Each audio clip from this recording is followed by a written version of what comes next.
नमस्कार, मी पंजाब डक. काय झालं, उत्तर महाराष्ट्राकडे काही भागामध्ये पाऊस पडलेला नाही. तर उत्तर महाराष्ट्रातल्या शेतकऱ्याला सांगू इच्छितो की 29 जुलैपर्यंत नंदुरबार जिल्हा, धुळे जिल्हा, नाशिक जिल्हा, चाळीसगाव तालुका, त्याच्यात रावेर, चोपडा, जळगाव जिल्हा, त्याच्यानंतर येवला, नाशिक या भागामध्ये म्हणजे 29 पर्यंत चांगला जोराचा पाऊस पडणार आहे. शेतातून पाणी बाहेर निघणार आहे म्हणून हा अंदाज उत्तर महाराष्ट्रातल्या शेतकऱ्यांना लक्षात येते. त्याच्यानंतर आपण मराठवाड्याकडे बोलू. मराठवाड्याकडे सांगायचं झालं तर लातूर जिल्हा, धाराशिव जिल्हा, बीड जिल्हा, परभणी जिल्हा, जालना जिल्हा, संभाजीनगर, त्यांना नांदेड, हिंगोली या जिल्ह्यामध्ये 28 पर्यंत चांगला दुपारनंतर जोरानं पाऊस येईल. सरी येत राहतील. जोरानं पाऊस येईल, पुन्हा मग कमी होईल, पुन्हा रिमझिम येईल.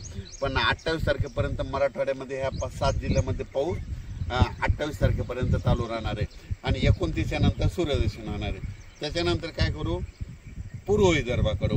पूर्व विदर्भामध्ये वर्धा, नागपूर, भंडारा, अमरावती, अकोला, बुलढाणा, त्याच्यानंतर वाशिम, यवतमाळ या भागामध्ये 29 1-2 तारखेपर्यंत ह्या पट्ट्यामध्ये पूर्व विदर्भामध्ये ह्या भागामध्ये पाऊस असणार आहे म्हणून हा अंदाज लक्षात येतं.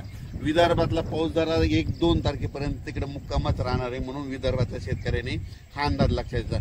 थोडंफार काय होईल, 28-29 नंतर ऊन पडेल, पण थोडा पाऊस विदर्भात ते चालूच राहणार आहे म्हणून हा अंदाज लक्षात येतात. त्याच्यानंतर काय सांगायचं झालं तर पूर्व विदर्भ, पश्चिम विदर्भ, दक्षिण महाराष्ट्र, उत्तर महाराष्ट्र, कोकणपट्टी, खानदेश सगळीकडं आज म्हणजे असा रिमझिम पाऊस सुरू राहील. कुठं जोरात येईल, पुन्हा कमी होईल, पुन्हा जास्त होईल, पण हा पाऊस पडतच राहणार आहे.